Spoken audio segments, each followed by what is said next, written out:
bonsoir à toutes et à tous. Et je laisse à Laurent Landette, le directeur général du Collège des Bernardins, le plaisir de faire un petit mot d'accueil pour la soirée de ce soir.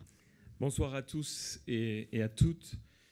Je vous souhaite la bienvenue au Collège des Bernardins pour cette soirée autour de ce thème central de l'urgence climatique. Thème qui nous tient à cœur puisqu'il rejoint pleinement les sujets abordés par notre chaire de recherche sur ce thème de la transition écologique. Je suis profondément heureux de vous accueillir dans le cadre de ce partenariat avec la revue économique La Tribune.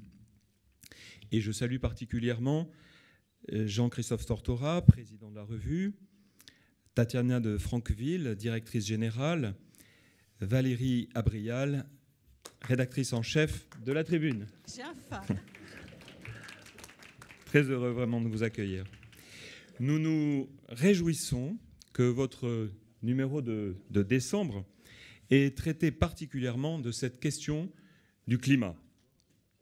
Heureux aussi que Grégory Kenneth, titulaire de notre chaire de recherche, ait contribué à cette revue en publiant une tribune riche et intéressante au mois de décembre. Vous accueillir est une manière pour nous, aux Bernardins, de placer ces sujets climatiques au cœur de notre réflexion. Merci donc de nous y encourager par ce compagnonnage. La problématique de ce soir nous invite à prendre de la hauteur sur notre volonté de servir le bien commun, de construire un monde durable au sein duquel nous sommes tous acteurs du changement. Dans cet esprit, il est important de rappeler que le Collège des Bernardins a été érigé au XIIIe siècle, et pour des siècles, au cœur de Paris, afin d'accueillir de jeunes moines cisterciens en formation, en quête de sens donc, venant de toute l'Europe pour leur permettre un contact direct avec l'effervescence intellectuelle qui régnait alors dans la capitale. Aujourd'hui, nous pouvons définir les Bernardins comme un espace unique de dialogue, de débat, permettant de rapprocher plusieurs domaines souvent disjoints dans les esprits. L'art, la culture, la recherche scientifique sur les enjeux sociétaux, l'intelligence de la foi, en dialogue permanent avec le monde. Nous chercherons donc résolument à accueillir tout homme portant en lui ses doutes et ses croyances, mais à la recherche d'une paix intérieure et aussi à son aspiration de trouver ce qui est juste et bon. Alors pour incarner pleinement ce dialogue, le Collège des Bernardins innove en inaugurant une forme originale de résidence, au sens large bien sûr, où artistes, théologiens, philosophes, scientifiques, politiques, militants de toute cause, chercheurs, croyants ou non, professeurs et étudiants, mêlent leurs compétences, leurs aspirations, leurs talents et leur soif de connaissance pour décrypter les enjeux de ce temps. Alors, au milieu des crises multiples que nous traversons, cette résidence originale a pour seule ambition d'être un incubateur d'espérance et de fraternité humaine. Et je ne peux qu'attirer votre attention sur l'exposition Anima de Laurent Grasso, que vous pourrez découvrir, ou que vous avez peut-être déjà découvert. Cette exposition, précisément, tente de témoigner humblement de cette démarche, de rencontre avec notre société, d'accueil des trésors qu'elle porte en son sein, de se laisser bousculer par les courants ou les sensibilités que nous n'avons pas l'habitude de côtoyer. Nous sommes alors conviés, ensemble, à chercher ce qui demeure face à ce qui s'effondre ou qui est éphémère, à chercher ces réalités existentielles, souvent invisibles à nos yeux, et à chercher toujours ce que nous pouvons apprendre des autres, quels qu'ils soient, d'où qu'ils viennent. Face à ces impératifs environnementaux et face à de nombreuses fractures sociales et géopolitiques, il nous faut repenser nos modes de vie et nos habitudes pour habiter notre terre. Alors, nous pouvons être volontaires ou au contraire désarmés face à ces crises qui nous percutent parfois violemment. Quoi qu'il en soit, il nous est difficile d'envisager l'évolution de nos sociétés et de mesurer l'impact de nos innovations sans chercher les murs porteurs de notre civilisation, mais sans chercher aussi les points d'appui nouveaux qui pourraient s'offrir providentiellement à nous. Alors, quelle perspective nous permettra d'espérer ? Quel souffle trouverons-nous ? Quelle sagesse nous éclairera ? Nous donnerons-nous le droit de penser que tout est encore possible ? Cherchons ensemble ces chemins qui nous permettront de répondre paisiblement à ces questions existentielles. Et c'est là l'enjeu de cette soirée et du débat que nous allons écouter. Et c'est pour cela que je vous souhaite à nouveau la bienvenue et une excellente soirée, en vous remerciant tous et chacun de votre présence. Merci beaucoup. Ah, est-ce qu'on pourrait me... Voilà, ça marche. Merci beaucoup, Laurent Landette. Est-ce que ça fonctionne bien ? Je n'ai pas le sentiment. Si, merci. Merci infiniment. Je suis ravie d'être ici ce soir avec vous toutes et vous tous. Je vous redis bonsoir parce qu'on va parler d'un sujet passionnant, parfois un peu terrible, le climat, mais sous un autre contexte, puisque nous allons tenter ce soir de réinventer nos imaginaires. Et je sais que dans la salle, il y a un certain nombre de personnes qui sont très investies dans ce combat de l'imaginaire pour faire que les paysages soient plus beaux, les villes plus belles. On m'informe que certains maires sont parmi nous, comme Christian Estrosi, que je vois juste devant et qui, je sais, œuvre beaucoup avec sa ville pour lutter contre le réchauffement climatique, mais certainement un certain nombre d'entre vous aussi qui êtes investis, puisque tout le monde peut participer à cette lutte contre le réchauffement climatique. Mais avant toute chose, parce que c'est vrai que lorsqu'on parle de réchauffement climatique, c'est pas très joyeux, c'est pas très heureux, c'est un peu un sentiment de catastrophisme. Mais en réalité, j'ai à mes côtés 4 personnes avec qui j'ai beaucoup discuté pour préparer ce débat et qui sont tous d'accord sur une chose, c'est que si nous réinventons nos imaginaires dès maintenant, si nous imaginons la société dans laquelle nous voulons vivre, eh bien nous sommes tous capables de changer, tout comme le climat, qui est d'ailleurs le sujet de notre numéro qui est actuellement en kiosque, que je vous invite évidemment à vous procurer si vous ne l'avez pas encore fait. Alors, rêvons un peu ensemble, imaginons le monde de demain ensemble. Je vous présente mes invités. Éric Orsenna, vous êtes économiste, académicien, romancier. Vous avez conseillé les plus grands hommes politiques de ce monde. On reviendra avec vous, bien évidemment, sur cette thématique de l'imaginaire. À vos côtés, Grégory Connet. Je suis ravie d'accueillir aussi. Alors, Grégory Connet, vous êtes historien de l'environnement.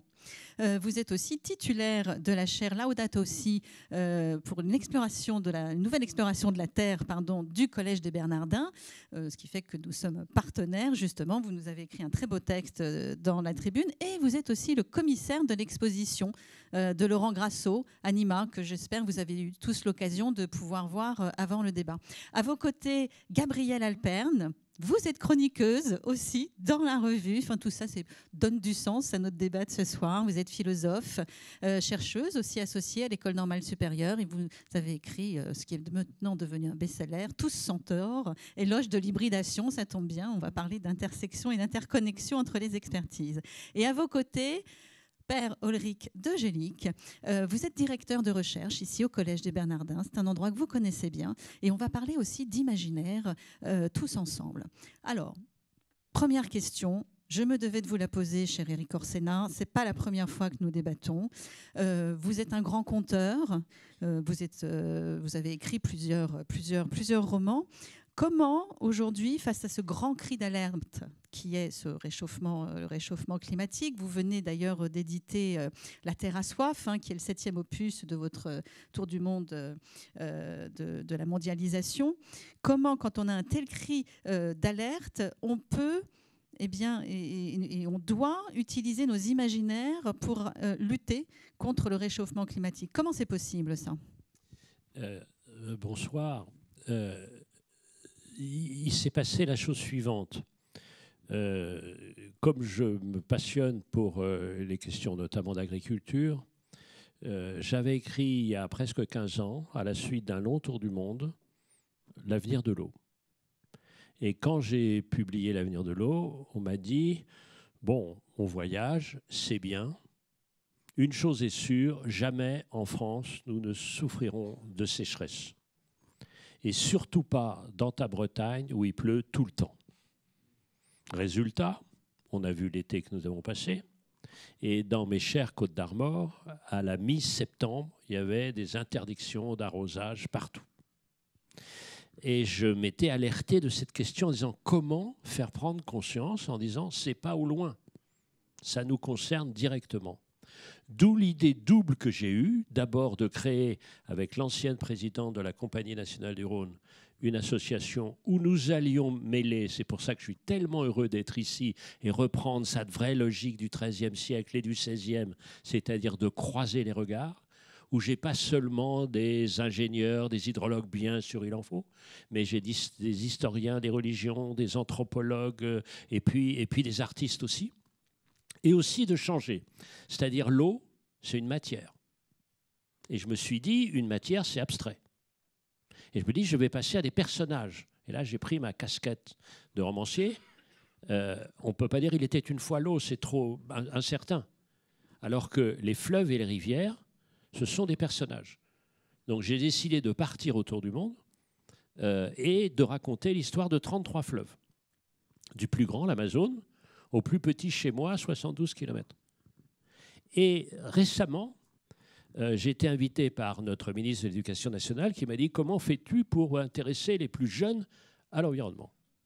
Et alors je lui ai dit « C'est très simple. » Et on est en train de lancer cette grande expérience, et si d'ailleurs les Bernardins pouvaient être associés, pourquoi pas, c'est de dire, nous allons demander aux classes qui le veulent de parrainer 200 mètres de rivière, en liaison avec l'Office français de biodiversité, de la Ligue des protections des oiseaux, en disant, ben voilà, vous avez ça, c'est votre patrimoine à vous, quelle est l'histoire?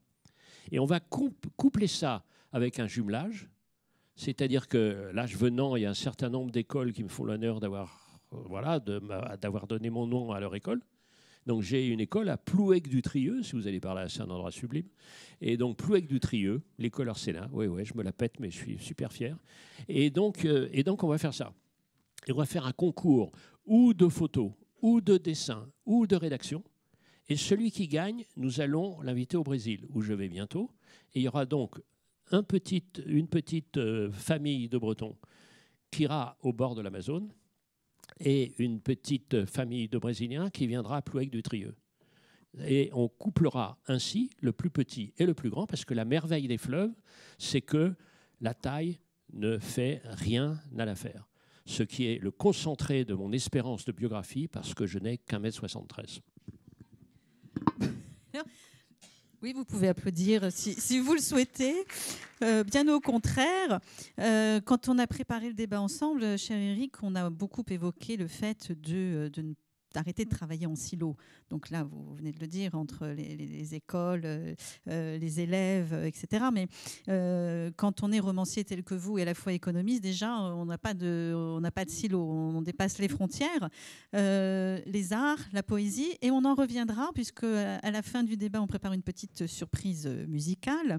Les arts, la poésie, la littérature, la peinture, les artistes sont inspirés de la nature. C'est ce qui fait qu'on est là aussi ce soir et qu'on a en fondement de la réflexion cette exposition Anima de Laurent Grasso, dont nous avons la chance d'avoir le commissaire de l'exposition à mes côtés. Alors, moi, la question que j'ai envie de vous poser, cher Grégory Quenet, c'est vous qui êtes historien de l'environnement, comment on travaille avec un artiste pour expliquer le réchauffement climatique ou en tous les cas pour donner un nouvel imaginaire? Parce que ça participe à ça aussi, les artistes. Un peu moins les historiens, mais bon, c'est peut-être une erreur de le dire. Alors, déjà, peut-être on n'essaye pas de l'expliquer. Parce que l'artiste n'est pas là pour donner un message. C'est pas un art didactique. Il n'y aurait rien de pire que de revenir au nom du changement climatique à un art moral qui est là pour donner un message. Il est là pour d'abord nous faire voir ce qu'on ne voit pas. C'est-à-dire, ça a été le sens de cette collaboration avec les chercheurs. Il y avait en parallèle un séminaire de recherche qui est fermé au public, qui ne fonctionne que sur invitation, parce qu'on voulait avoir cette parole libre de chercheurs, tenter des choses.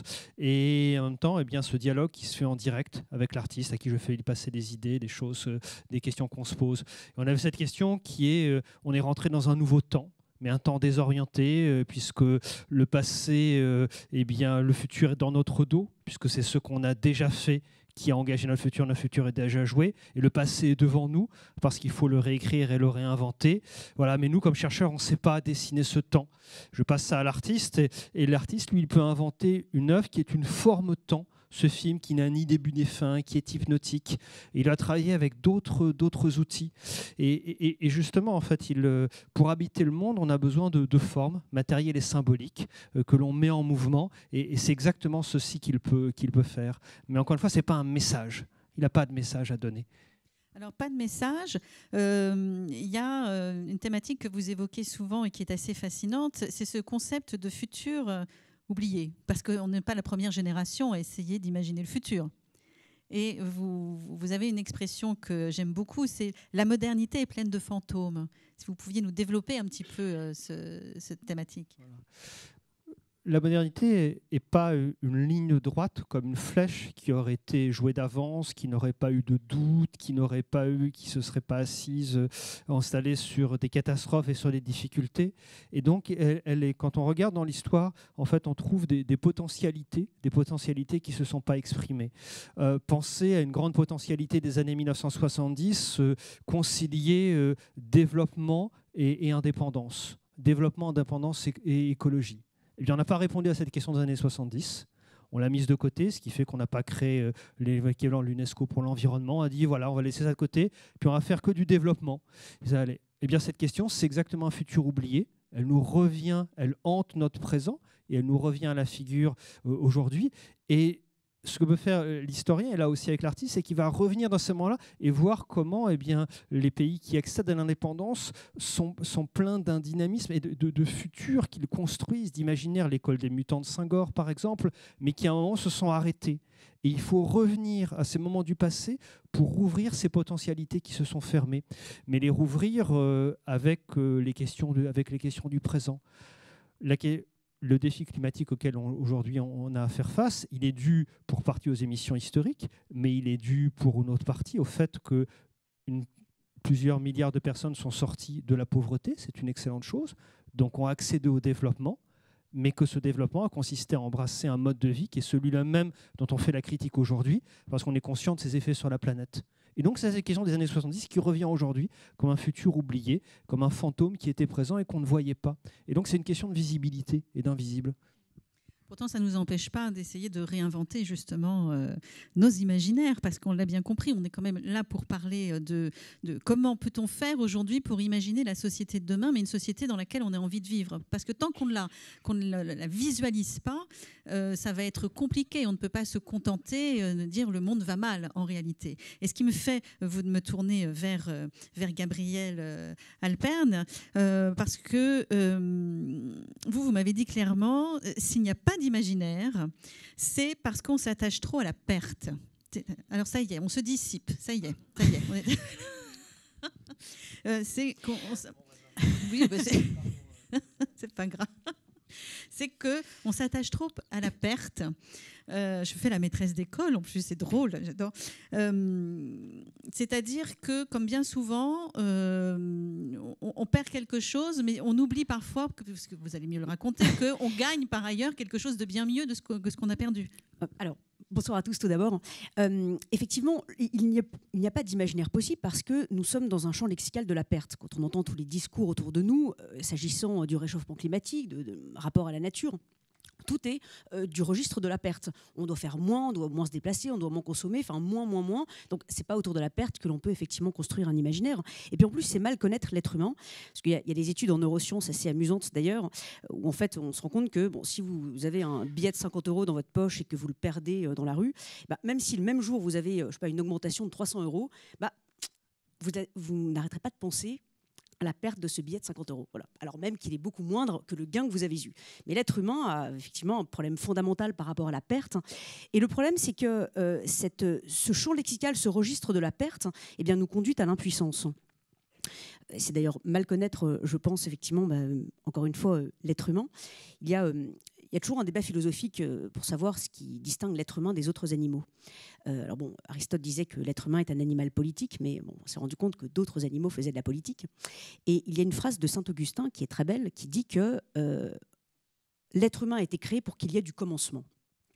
Alors, j'aime beaucoup cette phrase parce que c'est comme si l'être humain, c'est l'animal du commencement. C'est celui à qui on a confié la responsabilité du commencement. Donc si dans le discours, si dans tout ce qui nous entoure, on est effectivement acculé à la perte, au moins, pour le coup, ça conduit à l'impuissance et c'est comme si on était un peu déshumanisé par rapport à ce besoin de prendre l'initiative, de créer la tangente, de prendre la rupture, enfin, de commencer quelque chose. Allez-y. Et en plus, au-delà de ça, je pense que tout le sujet, justement pour pouvoir construire un nouvel imaginaire, c'est qu'il va falloir repenser notre rapport à la nature. Effectivement, si on analyse un peu l'histoire de notre relation à la nature, il y a un peu 3 temps, on pourrait dire. Un premier temps qui sera un temps d'humanisme, où là, l'être humain veut tout simplement comprendre le monde qui l'entoure, mieux comprendre les phénomènes naturels, expliquer la nature. Bon. Puis ensuite, malheureusement, on est arrivé à l'époque moderne, un moment plutôt d'anthropocentrisme. On est passé de l'humanisme à l'anthropocentrisme, où là, l'être humain ne se contente pas de vouloir expliquer, comprendre la nature, mais il veut la maîtriser et la dominer. Cette fameuse phrase de René Descartes, il faut se rendre comme maître et possesseur de la nature. Et le problème, c'est qu'aujourd'hui, nous arrivons à un moment où là, ça n'est plus l'anthropocentrisme, c'est le transhumanisme, où il ne s'agit plus seulement d'expliquer la nature, il ne s'agit plus seulement de la maîtriser et de la dominer, il s'agit de la supprimer et de la recréer autrement. L'image, par exemple, comme si on voulait recréer des nuages, recréer de la pluie.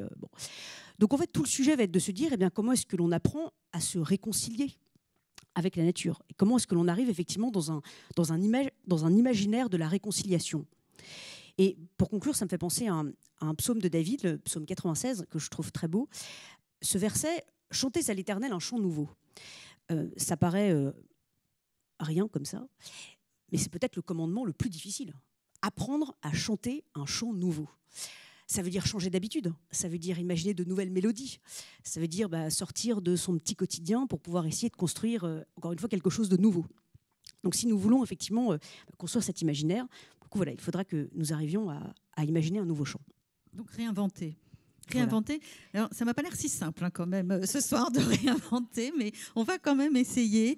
Puisqu'on a fini, on n'a pas fini, on va continuer de débattre avec ce psaume de David, chanter à l'Éternel un cantique nouveau. La transition est toute faite pour nous tourner vers Père Ulrich. Et alors vous avez été très très franc dès le départ. La première phrase que vous m'avez dit, c'est « On ne pourra pas faire de révolution écologique si on se passe de nouveaux imaginaires ». C'était très clair, c'était très net. Qu'est-ce que vous entendez par là? Parce que là, on est presque dans l'urgence d'imaginer quelque chose. Oui. Est-ce que ça marche? Voilà, ça marche. Oui. Et alors, je remercie beaucoup ma voisine parce que ça me donne l'occasion de rebondir sur ce psaume de David et notamment du commentaire que saint Augustin a écrit à propos de ce psaume, puisque vous avez cité saint Augustin. Ça va répondre en même temps à votre question. Saint Augustin, effectivement, commente ce psaume en disant en substance ce que vous avez dit. Donc, vous êtes comme saint Augustin. Chanter un chant nouveau, c'est inventer un nouvel art de vivre et donc imaginer quelque chose de nouveau. Et ce qui est très frappant dans le commentaire de saint Augustin, c'est la métaphore qu'il prend à un moment donné et qui a trait aux moissons. Et ça, j'attire votre attention là-dessus parce que si nous devons inventer un chant nouveau, Saint Augustin dirait que si nous devons inventer quelque chose de nouveau pour répondre peut-être aux enjeux climatiques, Saint Augustin nous dirait il y a un moyen de retremper son imagination, c'est dans le travail de la moisson. Si je commente un petit peu plus, je dirais c'est dans ce que j'appellerais volontiers la poétique de la terre. J'emploie ce mot parce que j'en parlais tout à l'heure avec Grégory Quesnay. Je travaille avec Grégory comme chercheur dans la chaire Laudato Si. Et en tant que théologien, ce qui est très puissant, c'est justement de se confronter à ce que l'encyclique appelle le cri de la terre, c'est-à-dire la capacité de la terre, Saint Augustin dirait des moissons, mais du travail de la terre, de renouveler notre imaginaire. Alors ça me fait réfléchir et je me dis, mais finalement, de fait, nous ne pourrons pas, c'est ma conviction profonde, venir à bout du réchauffement climatique si nous n'inventons pas quelque chose de nouveau, donc si nous ne créons pas à partir de nos imaginaires quelque chose de nouveau. Mais la question qui vient immédiatement, c'est quelles sont les ressources dont nous avons? Où allons-nous retrouver une imagination nouvelle? Alors moi, j'ai envie d'avancer comme première piste ce soir, parce que c'est vous aussi qui me l'a proposé, j'y pense en vous écoutant, mais c'est de fait de revenir à cette poétique de la terre. C'est quand même fabuleux, la poétique de la terre. On pourrait reprendre la poétique de l'eau, c'est ce que vous faites avec les fleuves, mais finalement, entre l'élément solide et l'élément liquide à l'intérieur de cette zone critique, on sait très bien qu'il y a des échanges. Donc cette poétique de la terre, c'est certainement une des sources les plus puissantes pour renouveler notre imagination. Il y aurait beaucoup de choses à dire là-dessus, mais il y a une deuxième ressource aussi que je voudrais mentionner et qui m'est chère, en tant que théologien, c'est la poétique du visage, de l'autre, l'autrui, autrui. C'est-à-dire, et c'est là encore, hein, je fais référence à ce que vous disiez, même quand on parlait d'hybridation, il n'y a pas de renouvellement des imaginaires si on ne rencontre pas l'étranger, le tout étrange, celui qui est radicalement différent, celui qui est autre. Alors, vous savez, il y a des altérités, il y en a des petites et il y a des grandes. Il y en a qui sont cachées, il y en a qui sont visibles, il y en a qui se révèlent et d'autres que l'on découvre. Mais je crois honnêtement que nous sommes pauvres, peut-être du fait que nous avons perdu ce goût de trouver, de découvrir, de chérir autrui.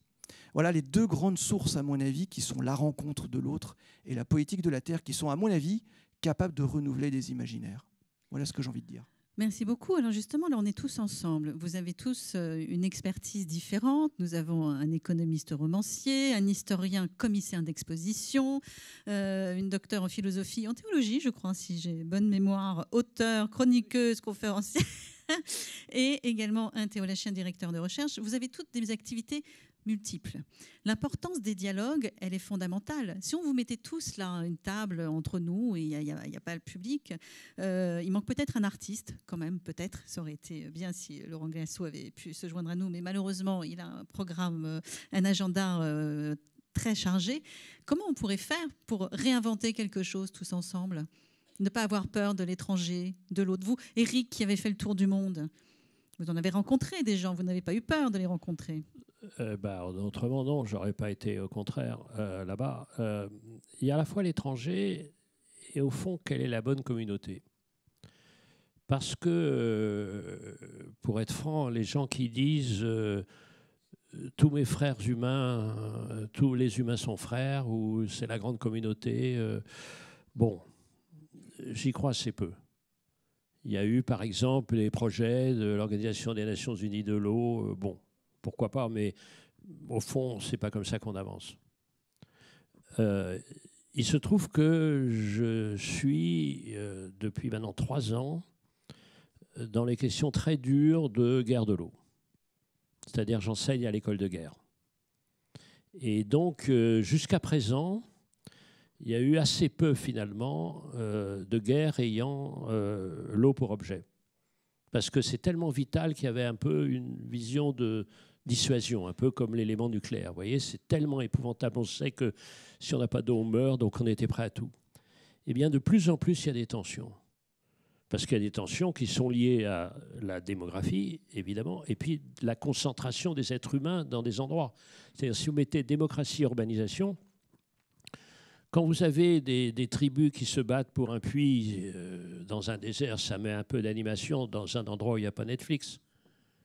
Mais si vous avez 2 métropoles de 20 millions d'habitants qui se battent pour le même fleuve, le cours que je donne à l'école de guerre, c'est l'histoire du Nil, où vous avez un pays de 100 millions d'habitants qui a toujours eu le contrôle sur le Nil, l'Égypte, un autre pays maintenant qui a plus de 105 millions d'habitants qui se trouve être l'Éthiopie, et qui se trouve être l'endroit où sont délocalisées une grande partie de l'industrie chinoise. Donc si jamais, ce qui est possible, l'Égypte tape sur le barrage que l'Éthiopie a construit sur son territoire pour récupérer une grande partie du Nil, on tape la Chine. Vous voyez, ce genre de mécanisme. Donc, quelle est la bonne échelle? Quelle est la bonne échelle pour agir? Et moi, ce qui m'intéresse, c'est aussi ça. C'est pour ça que je vais aller à l'ONU, la Journée mondiale de l'eau, pour parler de l'hydrodiplomatie. C'est-à-dire à quelle échelle on peut agir. À quelle échelle on peut agir pour constater des solidarités. Ce n'est pas un morceau de fleuve, ce n'est pas une rivière en amont, c'est un peu l'ensemble. Et moi, je suis frappé même à la toute petite échelle. Je fais le tour de France des solutions face à la sécheresse. Et vous savez, on se bat sur les méga-bassines, etc. Et j'étais en Vendée. Et me disait, mais la Vendée n'a rien à voir avec les Deux-Sèvres. Alors que j'avais fait le tour du monde de géopolitique. Pas du tout, parce que nous, on a toujours eu l'habitude de la rareté, notamment pour gérer les marais. Donc on sait faire. Donc il y a des tas de petites réserves dans la Vendée, pas du tout dans les Deux-Sèvres qui avaient l'habitude d'avoir l'eau tout le temps, etc. Vous voyez, donc j'essaye de trouver, moi, l'action, c'est-à-dire quelle est la bonne échelle spatiale et temporelle. Comment est-ce qu'on fait? Autre temporalité, et les élus le savent bien, ne pas réhabiliter les réseaux d'eau, ça veut dire qu'on a contracté des dettes grises. C'est-à-dire qu'il y a 20-30% de fuite. Et donc, on ne l'a pas fait parce que les travaux, ça emmerde tout le monde, et puis ça en est, etc. Vous voyez, ce genre de choses. Donc, j'essaye de trouver un peu modestement des imaginaires concrets de l'action commune. Vous voyez, donc, et qui ne sont pas forcément nationaux. Vous prenez la question des deltas. 600 millions d'êtres humains habitent les deltas. Tous les deltas du monde, sans exception, se menaçaient, y compris la Camargue, pour toujours les mêmes raisons. Qu'est-ce qu'un delta? C'est l'enfant des sédiments. Si vous multipliez les barrages en amont, il n'y a pas de sédiments. Comme en plus on a détruit les barrières naturelles, souvent qui sont les mangroves, comme en plus depuis les temps immémoriaux, dans les deltas, des terres très fertiles se sont accumulées des végétations qui sont devenues du carbone, donc du pétrole et du gaz, vous avez creusé. Donc d'un côté, c'est moins alimenté, moins protégé, ça a tendance à s'effondrer, et vous avez l'océan qui se dilate. Donc, vous voyez, j'essaye de trouver de façon la plus concrète en disant à la communauté. Mais si vous n'avez pas une liaison un peu générale de l'ensemble du Mékong, par exemple, eh ben, ça ne va pas marcher, vous voyez. Donc, j'essaye, vous voyez, face à des grandes espérances, j'essaye de trouver des champs. Regardez, j'ai 2 exemples d'imaginaire. Il y a l'exemple de Giono, Épagnols. C'est, pour mon domaine à moi, l'eau, c'est absolument formidable. Le village, comment ça marche, avec l'ingénieur qui était là, qui regardait comment ça se passe. Et puis, alors, relisez si vous ne le faites pas. Moi, j'étais bouleversé parce que je suis vraiment là-dedans. C'est-à-dire le chant. Le chant. Pour une raison très simple, c'est que moi, j'ai 75 ballets et ça fait maintenant 6 mois que je prends des cours de chant. Alors, je ne vais pas vous le faire ce soir, mais je peux. Et donc, relisez le chant général de Neruda. Vous allez voir ce que ça donne. Merci beaucoup Éric Orsena. Alors oui, peut-être qu'on chantera, remarquez, on l'a déjà fait. Pourquoi Juste pas. un point, c'est au niveau de la ville. Au niveau de la ville, je me suis promené, avant de revenir à l'eau et au fleuve, je me suis promené dans 200 villes du monde.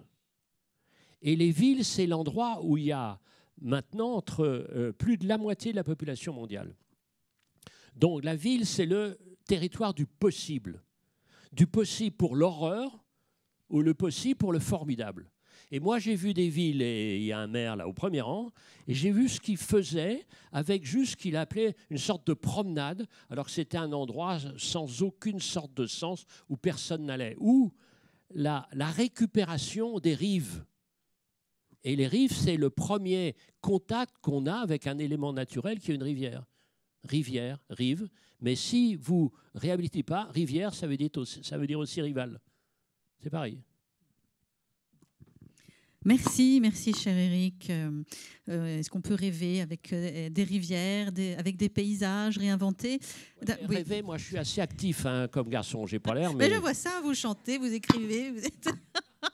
Vous faites le tour du monde, je n'ai plus de micro, c'est pas grave, ça y est, c'est revenu. Gabriel, moi j'aimerais qu'on parle beaucoup d'hybridation parce que là, on a envie d'ouvrir les dialogues et on s'aperçoit quand même que c'est pas si simple d'évoquer les imaginaires parce qu'on a peut-être chacun le sien. Alors comment on fait pour échanger nos imaginaires? Alors, est-ce qu'un imaginaire est un rêve? Vous, la philosophe, qu'est-ce que vous pourriez répondre à ça? Comment on pourrait décrire notre envie? En tous les cas, on a certainement tous la même envie de vivre dans un monde meilleur. C'est peut-être le b.a.-ba de cette discussion. Oui, alors il y a 1000 questions dans votre question. Mais en tout cas, pour le premier point, pour cette question effectivement de projection d'imaginaire, c'est effectivement c'est compliqué d'avoir un imaginaire commun. En tout cas, un projet de société commun. Et c'est vrai que c'est toujours compliqué, je trouve, quand on met autour de la table effectivement plein d'altérités. C'est effectivement quand chaque altérité reste dans son altérité. Effectivement, quand on se réunit mais on ne se rencontre pas, et où finalement chacun est enfermé dans sa temporalité, dans son imaginaire, dans ses intérêts, dans son jargon technique aussi d'ailleurs, ou scientifique. Et c'est ça qui fait effectivement qu'on a un peu de mal à parler la même langue autour de la table. Effectivement, mes travaux de recherche portent depuis plus de 10 ans sur la question de l'hybridation, que je définis comme la métamorphose réciproque. Autrement dit, quand vous avez pris un café avec quelqu'un, quand vous avez travaillé avec quelqu'un, mené un projet professionnel avec quelqu'un, un séminaire, voilà. Bon, si au sortir de ce moment, vous sortez de ce moment exactement comme vous y êtes entré, et ben c'est que la rencontre n'a pas eu lieu. Voilà, il n'y a pas eu métamorphose réciproque. Et effectivement, si l'on met autour de la table des chercheurs, des décideurs publics, des décideurs privés, voilà, des artistes, en tout cas une diversité de projections ou d'imaginaires, tout le sujet va être comment est-ce que l'on construit les conditions d'une métamorphose réciproque et donc d'une véritable rencontre qui fait qu'on va peut-être à un moment donné arriver à construire un imaginaire commun. Il faut être dans le partage aussi. Si on parle d'hybridation et de rencontre. Disons qu'il n'y a pas de métamorphose réciproque s'il n'y a pas d'abord un respect réciproque. Effectivement, je pense que déjà, tout est là. Alors, je pense que ça vous parle, ça, Père Ulrich, le partage et le respect. De fait, c'est un quotidien et c'est ce que tout le monde devrait pouvoir vivre chaque jour. Qu'est-ce que ça vous évoque, vous ? En fait, c'est clair. L'imaginaire ne peut pas se renouveler s'il y a pas de, si on n'est pas, comment dire, si on ne prend pas le risque d'être altéré. Le terme est un peu, mais justement, peut-être qu'il y a aussi une angoisse de l'altération, mais qu'on ne prend pas le risque d'être altéré par quelqu'un que l'on n'a pas imaginé et qui vient avec ce qu'il est, avec sa temporalité, etc. Et qui, en fait, à force de discussion et de partage, finalement, finit par véritablement altérer.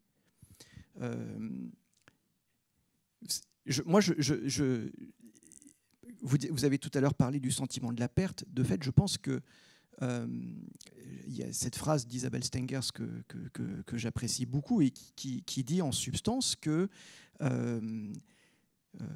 imaginer, c'est le remède contre la bêtise. Et la bêtise, pour Isabelle Stengers, si j'ai bien compris ce qu'elle dit, c'est la paralysie. Le fait de rester systématiquement le même. C'est l'empire du même, on pourrait dire.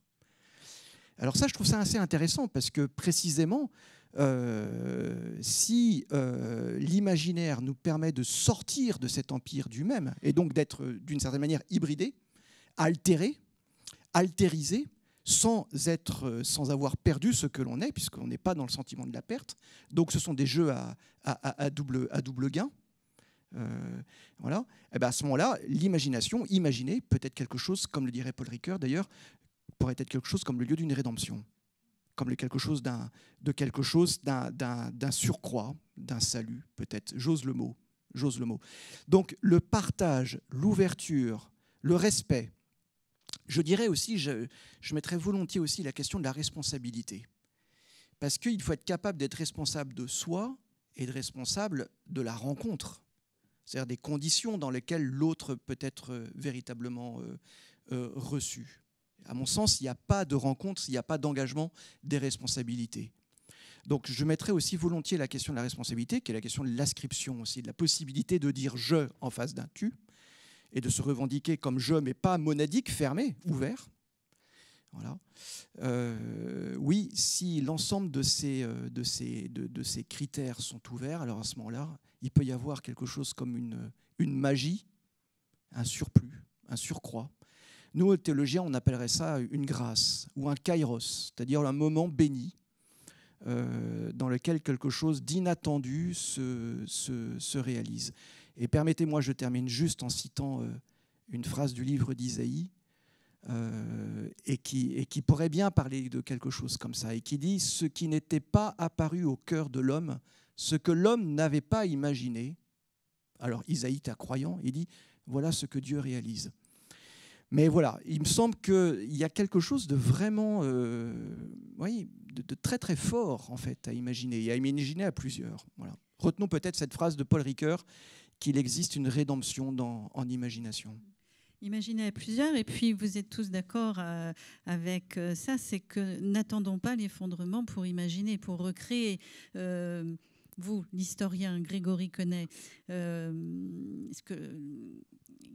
qu'est-ce qu'on pourrait faire aujourd'hui, justement? Alors là, c'est peut-être plus votre vision de commissaire d'exposition pour que chacun puisse mélanger aujourd'hui ses imaginaires. Comme vous l'évoquiez dans votre texte, dans la tribune d'ailleurs. Il y a deux types de rapports à la nature. Il y a un premier rapport qui est la possessivité du monde. Et ce rapport-là, il est sans limite parce qu'on veut toujours posséder plus. Hein. Même, même un oligarque, il a toujours un autre oligarque qui a un yacht plus grand que le sien. Et comme disait Marshall Salins dans Société de l'abondance, âge de pierre, eh bien, c'est nous qui sommes condamnés à être pauvres parce que notre désir fait que nous avons toujours quelqu'un qui a plus que nous et qui est toujours insatisfait. Et il y a un autre registre qui est celui des correspondances, le sens. Et quand Éric Orsena parlait tout à l'heure du parrainage, pourquoi est-ce quelque chose comme faire un parrainage autour de rivières? Pourquoi est-ce que ça permet d'avoir une vie meilleure? Parce que tout simplement, ça nous enrichit. Ça nous enrichit parce que ça fait que les identités humaines sont plus fortes et plus riches quand elles rentrent en résonance avec une rivière, avec des berges. Et ça, c'est le registre de la correspondance. Ce registre de la correspondance, c'est la raison pour laquelle on peut mettre à distance cette figure qui a tant d'importance, tant d'influence aujourd'hui, chez les jeunes en particulier, qui est celle de l'effondrement, qui déclenche des formes d'éco-anxiété, comme s'il était impossible d'inventer une vie meilleure.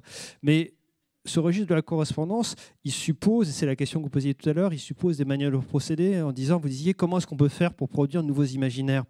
En fait, c'est assez simple. En réalité, c'est assez simple, mais c'est les choses qu'on ne fait pas. C'est que d'abord, il faut accepter une situation d'incertitude. Habituellement, on s'adresse plutôt à des experts qui ont des réponses. Mais il faut accepter l'incertitude parce qu'on est dans un monde qui bouge. Et donc, il faut accepter de s'adresser à des gens qui vous disent la question que vous me posez, je ne sais pas y répondre, donc je vais travailler. Et je vais vous faire comprendre ce que vous ne voyez pas. Et puis, on va reformuler la question avant de faire semblant de vous donner la réponse. La deuxième chose qu'il faut, c'est, comme le disait Éric Orsena, il faut faire des enquêtes et faire de la description. C'est-à-dire, pourquoi le titre de la chaire pour une nouvelle exploration de la Terre? C'est-à-dire que la Terre nous est devenue à nouveau inconnue, comme elle l'était pour les hommes de la Renaissance et pour d'autres raisons. Comme Montaigne disait, notre monde a découvert un autre monde, ce choc du XVIe siècle, découvert un autre monde géographiquement et un autre monde cosmologiquement dans les étoiles. Eh bien, nous aussi, on a découvert un autre monde, mais cet autre monde, il n'est pas distant, il est sous nos pieds. Ce sont les bactéries, ce sont les insectes, ce sont les masers, tout ce qui permet d'habiter la Terre et que l'on ne voyait pas. Et enfin, dernière chose, il faut faire appel à des gens bizarres à qui on ne fait pas appel d'habitude. C'est-à-dire qu'il faut faire appel, c'est comme ce qu'on fait dans le séminaire, on met ensemble, on fait se parler des climatologues, géologues, théologiens, philosophes, historiens, pas d'économistes, pas d'économistes surtout. Mais voilà, des gens à qui on ne fait pas appel quand on a posé ces questions-là. Pas d'économistes ? Alors, c'est une boutade, mais disons que l'économie, c'est une science qui est dite nomothétique, c'est-à-dire qui fonctionne avec des lois. Or, on est dans un moment où il ne s'agit pas de fonctionner avec des lois, des situations qui se reproduisent. Au contraire, dans un moment de fragmentation du monde, où il faut faire appel à des sciences qui sont dites idiographiques, c'est-à-dire dont la caractéristique est de décrire le particulier qui ne se reproduit pas à l'identique. Et c'est ça qu'il faut faire. D'ailleurs, il suffit de regarder tout ce qui nous est arrivé ces dernières années que l'on n'a pas vu venir. Qui a vu venir la déglobalisation, qui a vu venir la Covid, qui a vu venir le retour de la guerre en Europe. Eh bien, ça veut dire exactement que c'était sous nos yeux, mais qu'on ne le voyait pas, qu'on ne voyait pas les signes de cela. Et pour ça, il faut faire appel à... Et c'est une question, je pense, qui interroge aussi les manières d'organiser la pensée dans les institutions, dans les entreprises. Il faut l'organiser, je crois, véritablement autrement. Et je prendrai juste un exemple. Qui serait aujourd'hui prêt à financer le voyage du capitaine Cook ? C'est-à-dire envoyer un type, on ne sait pas exactement ce qu'il va faire, il a une lettre secrète qui donne des instructions qui vont changer en cours de route, il est financé par un particulier banque s'il consacre une partie de sa fortune pour ça, qui met une bibliothèque sur un bateau en disant on ne sait pas ce qu'on va faire, mais le monde nous est devenu inconnu et on va le décrire. Qui financerait aujourd'hui Darwin pour l'envoyer 4 ans sur le Beagle sans savoir du tout ce qu'il va trouver ? Il y en a qui essayent d'aller dans l'espace et de coloniser. Oui, mais maintenant on demanderait qu'est-ce que vous voulez faire ? Quel est le retour sur investissement que l'on va avoir ? Quelle est votre idée ? Mais non, alors, justement, il y en a qui essayent dans l'espace d'aller coloniser d'autres galaxies, d'autres planètes pour abandonner la nôtre au lieu d'essayer de trouver des solutions. Donc si je comprends bien, il ne faut pas avoir peur de nos imaginaires, il ne faut pas avoir peur de l'autre. Peut-être des économistes, je n'ai pas trop suivi pourquoi il ne fallait pas travailler avec les économistes ou peut-être les scientifiques de manière générale. Je me suis soigné depuis. Vous étiez malade ? J'étais économiste. Ah oui, c'est vrai, pardon. Mais heureusement, vous êtes romancier. Vous êtes romancier également. Vous aimez raconter des histoires.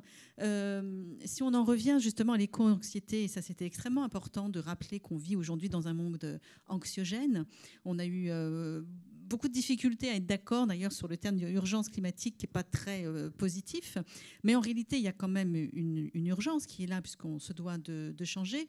Mais alors on a cette éco-anxiété, mais en même temps, il ne faut pas avoir peur des imaginaires, alors qu'on sait que dans l'histoire, ça fait quand même un peu peur. Il faut être courageux, il faut être téméraire. La philosophe que vous êtes, Gabrielle, comment vous pourriez répondre à ça ? Est-ce que c'est une forme de courage de revendiquer et d'échanger les imaginaires pour essayer de changer le monde ? Oui, et en plus pour prolonger, parce que vous parliez des jeunes générations et effectivement la question de leur anxiété.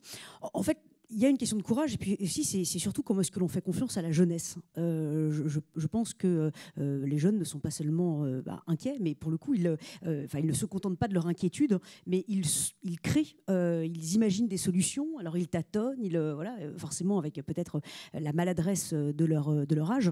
Mais en tout cas, ils sont en train de chercher, d'inventer quelque chose. Je suis toujours très frappée, dans tous les discours qu'on peut entendre autour de nous, d'un regard assez négatif qui est jeté sur notre jeunesse. Alors, les jeunes seraient égoïstes, paresseux, désengagés, repliés sur eux-mêmes. Alors déjà, ce qui est amusant, c'est que quand on lit Socrate ou Hésiode, en leur temps, ils disaient à peu près la même chose sur les jeunes de leur époque, en disant que si l'on confiait les clés de la cité à la jeunesse, elle serait complètement dépravée, irait à sa perte. Enfin, puisque la jeunesse est dépravée, la cité irait à sa perte. Mais au-delà de ça, je pense qu'une société qui ne fait pas confiance à sa jeunesse et donc à l'avenir, en l'avenir pour le coup, n'a effectivement pas, ne pourra jamais de toute façon construire un véritable imaginaire pertinent et tangible et menant à quelque chose effectivement de concret. J'aimerais juste terminer. Parce que si Socrate ou Hésiode disaient à peu près des choses un peu terribles sur les jeunes de leur temps, les Grecs dans l'Antiquité, en tout cas à Athènes, il y avait une déesse de la jeunesse, Hébé, qui avait un autel justement à Athènes, autour duquel se pressaient les foules. Et en fait, ce que je trouve terrible, c'est qu'aujourd'hui, à quel moment, où, quand, on rend hommage à la jeunesse et donc à l'avenir. Donc je pense que la véritable question qui est posée là, en tout cas par rapport à notre imaginaire, c'est si on veut un avenir, c'est aussi comment est-ce que l'on donne leur chance aux nouvelles générations. Donc ça demande du courage, forcément. Éric, vous vouliez... Oui, moi, ça me frappe. Une des choses qui me frappe en ce moment dans notre démocratie, qui est quand même bien en péril, c'est son incapacité à intégrer des valeurs de long terme. On est pris en otage par le court terme, ce qui est normal parce qu'il y a des élections, le principe de la démocratie, mais en même temps, il y a des élections permanentes avec la chaîne continue, avec les réseaux, etc., etc. Et dans mon domaine, vous voyez un maire. Il a le choix entre créer une nouvelle usine de production d'eau ou, encore une fois, réhabiliter les réseaux. S'il crée une usine de production désalinisant, très bien, tout le monde est là, la presse est là, dans la tribune, et on a des photos avec des petits gamins, avec les robinets, tout magnifique. S'il décide de réhabiliter les réseaux, dont on verra les résultats à la fin de son 3e mandat, tout le monde s'en fout. Comment donner de la valeur au long terme dans la démocratie ? Question grave parce que la tentation vient de dire, bon, ben, comme les questions à régler sont à long terme, on va prendre un régime non démocratique. Et on voit bien qu'il y a une petite musique terrifiante. Heureusement, on voit qu'il y a des catastrophes dans la gestion de la Covid, etc. On voit bien. Moi, j'ai une solution avec laquelle personne n'est d'accord. Une solution parce que maintenant, on voit que de plus en plus le corps électoral, donc celui qui est la base de la démocratie, est avec des retraités et qui vont dépasser 50%. Est-ce que c'est les retraités qui doivent décider de l'avenir ? C'est quand même complètement fou. Donc ma position radicale est la suivante, avec laquelle personne n'est d'accord, et sûrement pas à l'Académie française, comme vous pouvez imaginer quand vous allez comprendre la solution, qui est un peu compliquée mathématiquement parlant, mais on va demander à Villani de nous l'expliquer. Très simplement, le droit de vote proportionnel à l'espérance de vie. Calculé. Alors ça, c'est un imaginaire. Voilà, apparemment, ça plaît. Mais alors, oui, alors, je sais pas, ça fait un peu peur quand même parfois. Je note à la faible proportion d'applaudissements que peut-être demain vous allez comprendre. Ah, ça y est, on se réveille. Alors, Père Ulrich, est-ce qu'on peut croire tout simplement dans les imaginaires ? Parce que c'est impalpable, les imaginaires. Chacun peut imaginer. Décidément. Est-ce que... On ne s'ennuie jamais avec Éric Orsena. Est-ce qu'on peut croire en l'imaginaire, puisque par définition, c'est assez impalpable malgré tout ? Mais l'imaginaire, pour moi, c'est une faculté. Donc, c'est une faculté qui va se traduire dans des actes. Donc, c'est pour ça elle est parfois figurée dans le monde de l'art, et c'est là où l'art nous rend un service immense. Mais pour la majorité, moi, je ne suis pas artiste.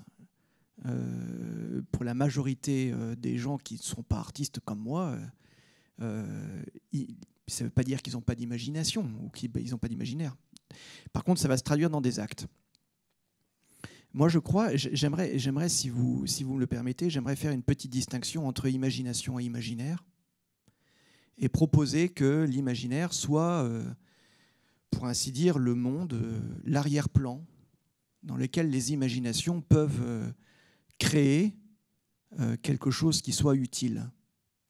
Donc renouveler nos imaginaires, ce n'est pas renouveler forcément nos imaginations, ça appartient à chacun d'entre nous, mais c'est imaginer les mondes dans lesquels ces imaginations peuvent se trouver, se dire, nouer des récits, faire des choses, etc.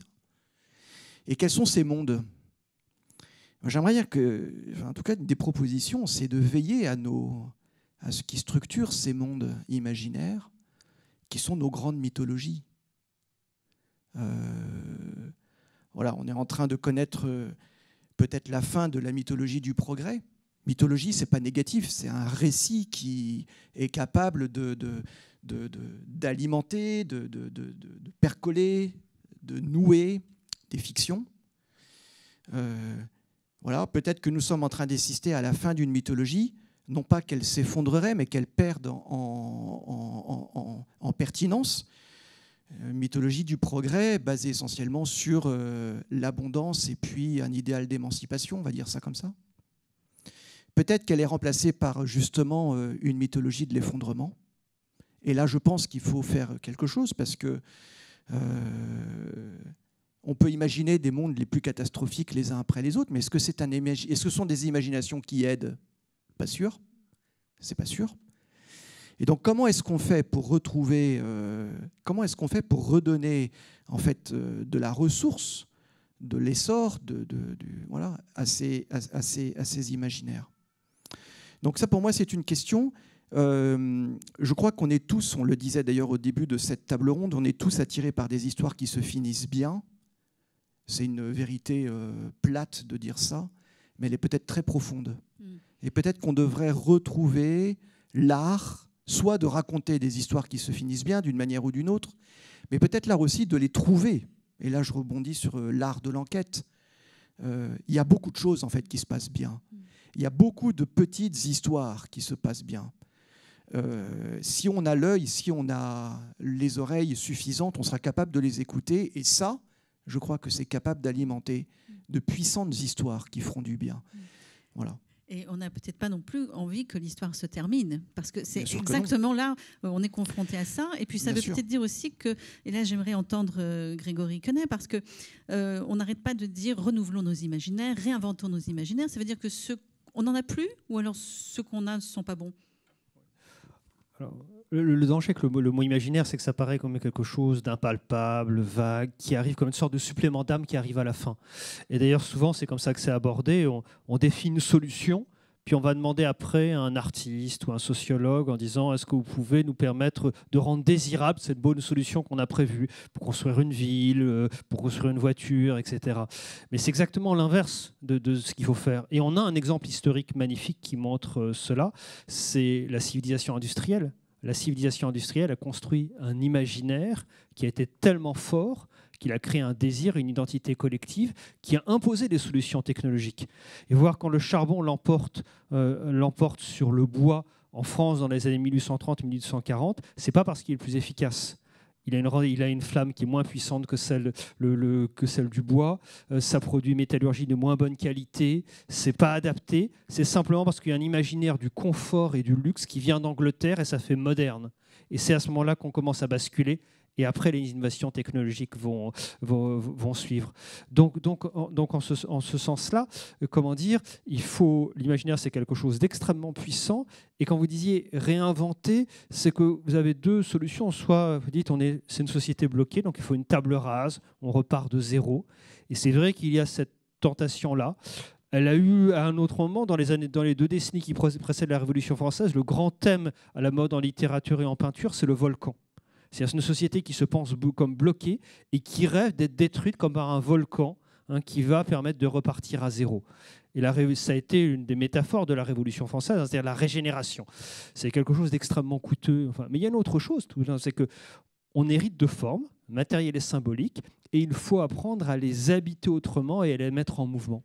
Et il y a plein d'exemples extrêmement positifs. Regardez comment les gares qui étaient devenues des cul-de-sac qui ne servaient plus à rien, qui étaient vides, sont revenus des endroits où il y a des commerces qu'on va faire son marché. Regardez comment aujourd'hui vous avez des jeunes extrêmement diplômés qui se lancent dans les métiers de l'artisanat, qui étaient des choses tout à fait dégradées et discréditées, qui quittent les métiers du luxe pour devenir boulanger ou d'avocat, devenir faire de la permaculture. Et donc ça, c'est des exemples de renouvellement. Par contre, l'imaginaire ne répond pas à la question politique, qui est la question de faire du commun. Ça, l'imaginaire ne répond pas. Faire du commun, c'est autre chose. C'est un autre type de travail, c'est un travail politique. Et le danger, c'est d'avoir des imaginaires qui seraient séparés les uns des autres, chacun dans son petit village gaulois. D'ailleurs, il y a aujourd'hui une individualisation. Et ce qui est le grand enjeu, c'est comment est-ce qu'on recrée un imaginaire qui permette de présenter une sorte de communauté de destin et un destin collectif. Et c'est quand même très, très étrange parce que ça fait quand même, on est face tous à la même situation historique, à ce même événement qui est en train de changer nos vies. Donc on a bien quelque chose en commun, mais on n'arrive pas à créer un imaginaire collectif et l'idée d'un commun face à cette menace. C'est quand même très très étrange. C'est un peu le grand débat de l'histoire. Ce n'est pas la première fois qu'on rencontre ce genre de phénomène. Mais par contre, si je me permets juste une phrase, la différence, c'est qu'on n'a pas fait pour la question écologique le même travail sur les imaginaires que ce qu'on a fait pour la société industrielle. C'était l'argument, il vient de Bruno Latour, et notamment sans doute parce qu'on a sous-traité la question écologique aux écologistes, comme si c'était une sous-question. Or, ce n'est pas une sous-question. Elle concerne tout le monde. Il ne faut pas se tromper d'imaginaire. Hybrider le monde, justement. Il faut aller à la rencontre des uns et des autres, ne pas avoir peur. C'est des mots qu'on a beaucoup entendus là ce soir. Gabriel, la solution de tout ça, vous, la philosophe, ça laisse un peu perplexe, toutes ces réflexions où on a du mal à se rencontrer encore aujourd'hui les uns les autres. Oui, perplexe, mais en même temps, il y a quand même des choses intéressantes qui, effectivement, comme cela a été souligné par les uns et les autres, qui sont en train de se passer. J'aime beaucoup cette idée, effectivement, de faire un petit tour de France des initiatives, des choses qui sont en train de se mettre en place. Effectivement, on peut avoir un sentiment d'impuissance, mais encore une fois, il y a plein de choses qui sont en train de se passer. Donc le sujet, c'est comment est-ce que l'on met un coup de projecteur sur ces choses-là pour pouvoir effectivement faire de ces signaux faibles des signaux forts, donner à ceux qui ont plein d'idées effectivement les moyens de leurs ambitions, et puis arrêter de regarder systématiquement ce qui va mal, encore une fois, sur cette question-là du réchauffement climatique et plus généralement dans notre relation à la nature. Ça veut dire qu'on peut s'inspirer aussi de ce que font les uns et les autres. Vous, Éric, vous qui faites le tour de France des solutions. On s'inspire des uns des autres, on échange. Bien sûr, bien sûr. D'abord, il y a deux choses qui me frappent, c'est que c'est pas vrai que c'était mieux avant. Mais c'est pas vrai. C'est pas vrai. Donc ça, c'est pas vrai. En plus, il y a des imaginaires terrifiants. C'est-à-dire, les théories complotistes, c'est un imaginaire qui gangrène tout. C'est-à-dire que le fait que, ce qui est notre cas, notre société a rompu son pacte de confiance avec le savoir, c'est terrifiant. Et donc, quand on voit que nous, Français, patrie de Descartes, etc., nous sommes un des pays en Europe où le taux de recherche est le plus faible par rapport au PIB, mais c'est complètement scandaleux. Comment peut-on avoir une sorte d'espérance comme ça, dans rien avec la recherche? Mais c'est invraisemblable. C'est invraisemblable. Il y a deux manières de faire des dettes. C'est faire des dettes sur les dépenses courantes, et puis il y a aussi pas investir. Parce que ne pas investir, c'est une dette terrible vis-à-vis de l'avenir. Et moi, il y a une morale du pourquoi pas. Quand je fais ce tour de France des solutions sur cette question clé, c'est-à-dire, il y a plein de solutions. Mais les solutions ne sont pas pareilles partout. Mais il y aura une sorte de livre blanc des solutions. Vous savez, je me souviens quand j'étais avec Isabelle Autissier pendant 2 mois comme ça en Antarctique, et on a été à l'endroit où Charcot avait fait son premier hivernage. Et on n'a pas osé, avec notre petit bateau, se mettre à l'endroit où il a été. Et puis on a été juste à l'anfractuosité à côté. Et pendant la semaine où on est resté à côté, on était obsédé par le respect envers le pourquoi pas. Le pourquoi pas est une morale. Voilà, le pourquoi pas. Et pourquoi pas, ils l'ont fait, pourquoi pas moi? Il y a 2 phrases qui, pour moi, sont le cœur de ce qui peut ressembler à une action, peut-être. C'est 1, le pourquoi pas, et le 2, c'est pas pour moi. Et la culture, c'est évidemment tuer le c'est pas pour moi. Tout est pour chacun. Voilà. Et le pourquoi pas, c'est la morale absolue. Et il l'a fait. Pourquoi pas dans tous les domaines? Pourquoi pas? Pourquoi pas la musique? Pourquoi pas la philo? Pourquoi pas la théologie? Et pourquoi pas un jour, je ne serais pas un rabbin, moi, un rabbin un peu incroyant, mais un rabbin quand même. Ça veut dire qu'il faut oser. Il faut oser, croire aussi en ces imaginaires. Oser et émerveiller. Émerveiller. Quand je vois que ces connards veulent aller sur ce rocher de merde qui s'appelle Mars, explorer, bien sûr, mais c'est les mêmes débiles qui veulent tuer la mort en nous. Alors que c'est exactement le couple clé de la vie, c'est-à-dire la fragilité. Voilà. Et la fragilité, c'est l'inverse de la faiblesse. Voilà. Ça veut dire que ça, je commence à avoir faim et soif. On arrive bientôt à la fin. Vous avez un chronomètre dans l'estomac. On va bientôt y venir. Et d'ailleurs, on va finir un petit peu en musique, mais j'aimerais quand même, avant de clore sur ce petit thème musical, finir sur une note justement qui laisse l'envie à tous d'imaginer, de ne pas avoir peur de ses propres imaginaires. C'est un peu ça. Alors, on a bien compris aussi qu'il y a certains imaginaires qu'il vaut mieux pas fréquenter. On s'est aussi trompé dans les imaginaires. Mais malgré tout, si on ne se trompe pas, on n'avance pas. Donc, si vous aviez, Grégory, voici un petit mot de la fin, avant de finir vraiment le final musical avec Éric. Qu'est-ce que vous auriez envie de transmettre par rapport aux imaginaires, au public qui est là ce soir?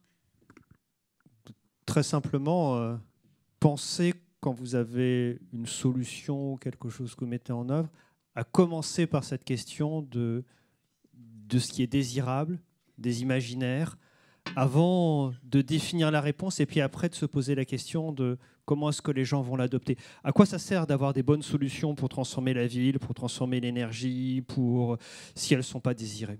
À quoi ça sert si personne n'en veut? Donc ça veut dire que la question, vous devez l'inverser. Or, c'est très simple, hein, je le dis très simplement, ça arrive toujours à la fin. Et je rajoute avec la question de l'enquête. J'ai enseigné pendant 10 ans à Sciences Po dans les formations sur les questions environnementales.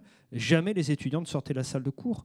Ils étaient formés à connaître les questions environnementales par synthèse et par norme. Jamais, je les emmenais moi-même sur mes crédits, je trouvais des choses pour les emmener d'écrire, aller sur le terrain. C'est très très simple. Il n'y a pas besoin d'un grand plan national pour ça. Osons, continuons.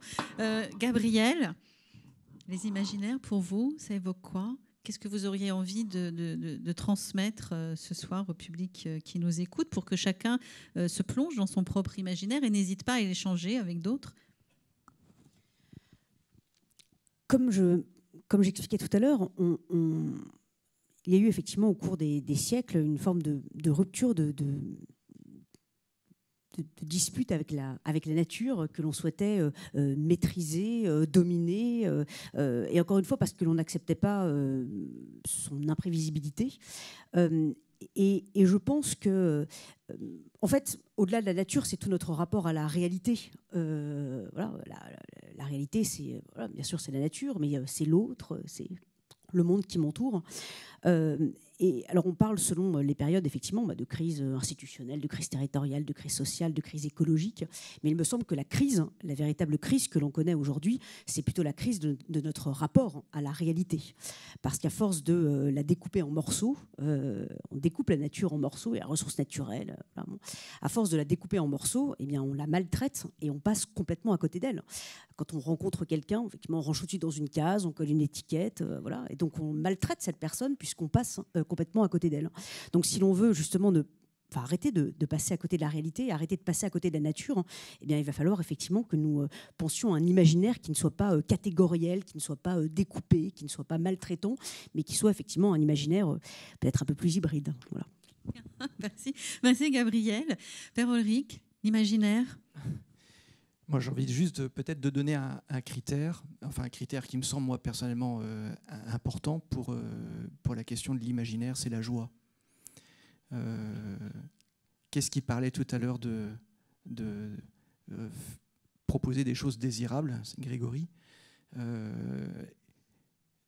Vous parliez de l'éloge d'émerveillement et de l'éloge de la fragilité. Je pense que les deux sont tout à fait vont ensemble.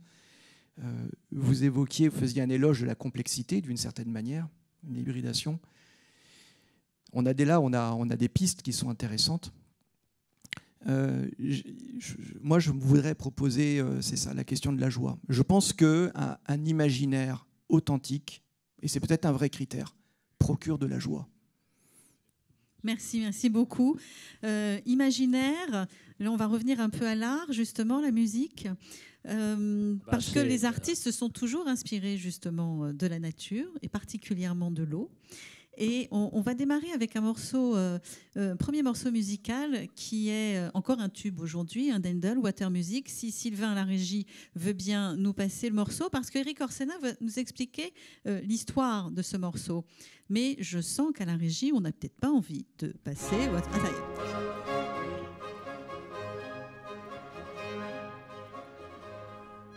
Mais voilà. D'abord, c'est le lien, exactement ce que vous venez de dire. C'est la cantate 147, Jésus que ma joie demeure. Et c'est exactement ça, c'était un grand parcours du roi comme ça, et composé par Handel et tout ça, mais c'est la joie générale, mais c'est la joie personnelle. Et si le souhait qu'on peut faire à soi-même et en soi-même à aussi tous les gens qui sont proches, c'est que la joie demeure en nous. C'est vraiment la 147 que moi j'ai bouleversé par cette révélation de la musique, c'était possible, et donc la joie est possible. Donc, quelle que soit l'échelle. Et ça, on voit parce que à la fois c'est glorieux, mais Après, il y a le tutti qui vient, et puis il y a l'orchestre, enfin, c'est l'inverse de la France d'aujourd'hui, quoi. En résumé, quand même. Alors, voilà. on n'a pas eu trop l'histoire, mais on va finir avec un autre morceau. Juste une petite question quand même. Est-ce que vous nous entendez bien quand la musique... Oui, ça va. Donc, on peut continuer sur ce tempo-là. Parce que le beau Danube bleu, de Strauss, il a une histoire. Le beau Danube bleu, en Water Music, le beau Danube bleu. Si Sylvain veut bien nous envoyer, parce que je pense que certains d'entre vous ont valsé sur ce morceau. Quelle est donc l'histoire du beau Danube bleu, cher Éric Orsay? C'est au-delà de l'histoire du Danube, du beau Danube bleu d'abord. Comme c'est un fleuve, ça m'intéresse. Mais aussi, c'est la question de la valse. Parce que la valse, c'est 3 temps. C'est-à-dire que c'est le moment du déséquilibre. C'est le moment de la fragilité et on continue. C'est exactement l'allégorie de l'amour. 2 temps, on s'arrête. 3 temps, on est en déséquilibre et on continue, et on continue, et on continue. C'est ça la valse. Vous entendez? Et puis là, ça va relancer là. Et comme on disait, on disait ça, sans la musique, la vie serait une erreur et une fatigue. Merci. Merci beaucoup à tous les 4 d'avoir débattu avec nous sur les imaginaires.